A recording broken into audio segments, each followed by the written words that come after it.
Mano vardas Tomas Krisensk ir linkiu Jums. Gražios dienos iš Unimas dirbtuvių. Neseniai atsakiau į klausimą, ką artimiausių metų gaminsiu. Susidūriau su neigiamu atsakymu, nes pasak jų, daikto, kurį galima nusipirkti už 350 kronų, niekas negamins, nebent aš. Ką į tai pasakyti? Juk aišku, kad pramoniniu būdu didelėmis serijomis gaminami daiktai išskyrus retas. Išimtis yra pigesni nei rankų darbo gaminiai. Tačiau tai galima pasakyti apie viską ir su tokiu požiūriu mes nieko nedarytume, tik vartotume ir lauktume mirties. Mes, anksčiau gimę, turime tendenciją į rankdarbius žiūrėti per socializmo prekių trūkumo prizmę. Tai yra būtinybė gaminti daiktus, kuriuos centrinis planavimas pamiršo. Tačiau rinkos ekonomikoje pasiūla dažniausiai viršija paklausą, todėl rankdarbiai nėra būtinybė, o veikiau hobis. Na, ir kiekvienas hobis kažką kainuoja. Skirtingai nuo daugelio kitų, šis hobis teikia pasitenkinimą ne tik mums patiems, bet dažnai suteikia džiaugsmą ir kažkam kitam. Pavyzdžiui, kai ką nors pagaminame, ar pataisome. Bet grįžkime prie klausimo, ar gaminsiu laiptelius pakopą, ar jei norite taburetę, kurią žinomiausia baldų parduotuvė parduoda, už 350 kronų, tai yra pigesnis variantas iš neapdorotos beržo medienos. Lakuota versija iš drebulės medienos kainuoja jau 500 kronų, tai yra tiek pat, kiek prieš keletą metų kainavo modelis pagamintas iš kietmedžio. Po lako sluoksnių šiandien jau nebeatpažįstu, kokia tai tiksliai mediena. Bet vien pagal svorį aišku, kad tai nėra drebulė ar beržas, kurie pagal informaciją internete sveria nuo 3 iki 4 kg. Ji taip pat atlaikė buvimą po atviru dangumi kaip laipteliai prie batuto, tuomet dar be apsauginio lako. Kol masinis gamintojas ar prekybininkas logiškai stengiasi taupyti, mes tikrai netaupysime ant savęs. Panašią taburetę pasigaminsime iš ąžuolo.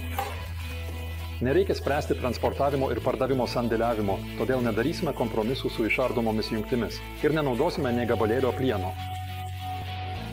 Primenu, kad taburetės negaminsime tam, kad sutaupytume, bet dėl malonumo. Tuo pačiu abejoju, ar žmonės gamintųsi ką nors tiksliai pagal instrukcijas, planus ar vaizdo įrašus. Greičiau tai yra proga pasisemti kokios nors technikos ar idėjos, kuri vėliau gali praversti kitame projekte. Baigiam filosofuoti. Eikime prie esmės. Taburetei reikalingi bruseliai, kurių skerspjūvis yra 30 x 40 mm. Aš juos padariau šiek tiek storesnius. Iš jų pagaminau rėmą. Lentelė laipteliams gali būti plonesnė. Originalas yra maždaug 25 mm, tai yra colis, inčas ar, jei norite, pėda. Bruselius išpjoviau iš senų lentų, kurios jau buvo atitarnavusios, bet šiam tikslui pasirodė kaip kokybiškos ir pigios medžiagos šaltinis. Jei, kaip ir aš, apdorosite senesnę medieną, jums reikės lyginimo ir storinimo frezos, liaudiškai vadinamos, obliavimo ir pratraukimo staklėmis. Visada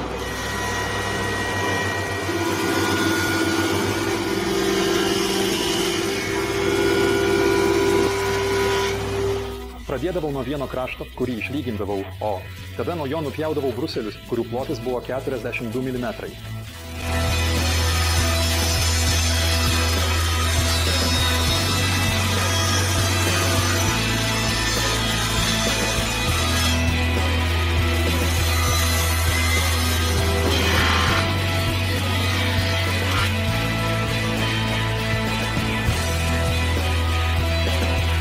Ruošinius ištempiau iki galutinių matmenų.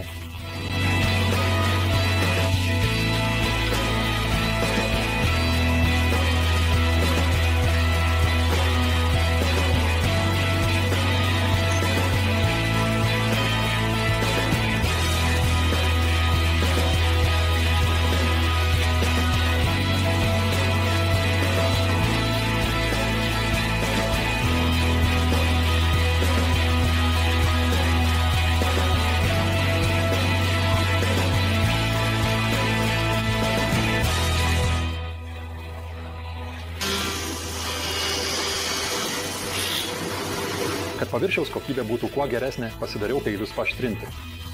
Tai man kainavo 180 kronų ir rezultatas to vertas. Peilių nustatymui man padėjo įrankis, kuris naudojant magnetus ir subtilų reguliavimą užtikrina ašmenų lygiagretumą su cilindru.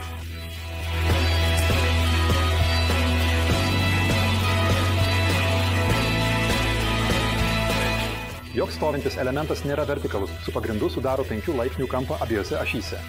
Šis išskėtimas padidina kėdės stabilumą. Skersiniai pjūviai kampų lengviausiai atliekami su kampine pjūkle. 5 laipsniams reikia nustatyti tiek kampą, tiek nuolydį.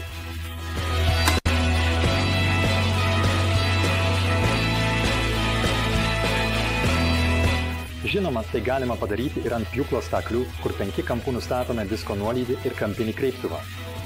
Taip supjaustomas visas stybas.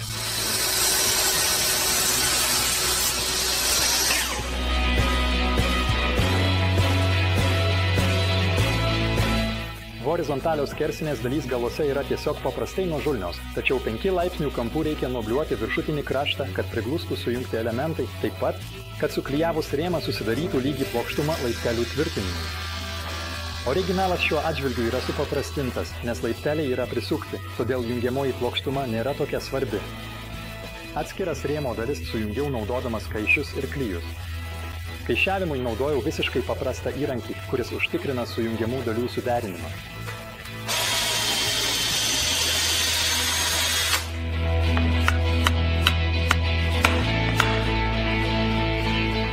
D4 kategorijos klijai leidžia naudoti laiptelį drėgnoje aplinkoje ir jei reikia, net lauke. Klijavimo metu buvo naudojami silikoniniai gaminiai iš Rockler, kuriuos Unimas neseniai įtraukė į savo asortimentą. Pašalinti sukietėjusius klijus nuo nelipnios pagrindo ar teptuko yra tada vieni juokai. Pirmiausia, suklijuojami šoniniai rėmai.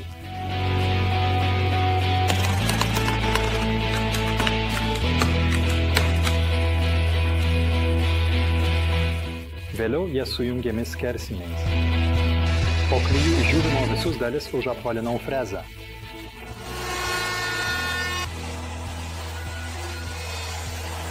Ir galiausiai nušlifavau.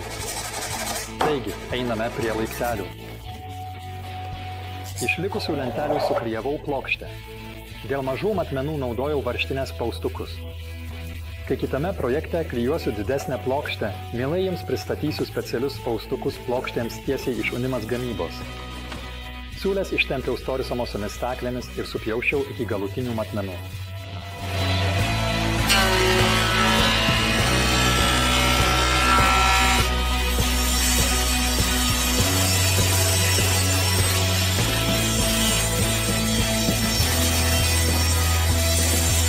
Mažesnėme laiptelyje padariau išpjovas. Idealiausia tam yra juostinis pjūklas, bet taip pat gerai galima naudoti tiesinį pjūklą, styginį diskinį pjūklą.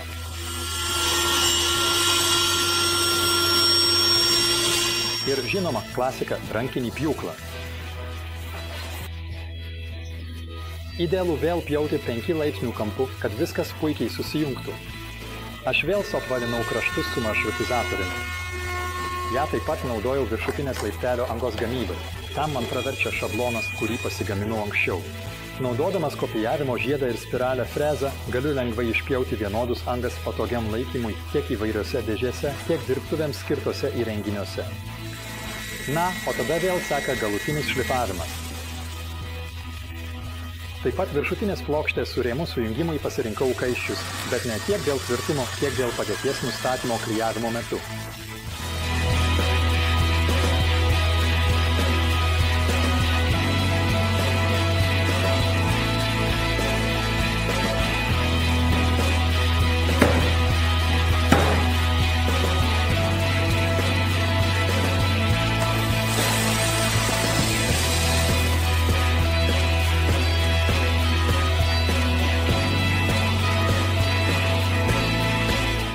Apatinė plokštė natūraliai nustatoma dėl išpjovų.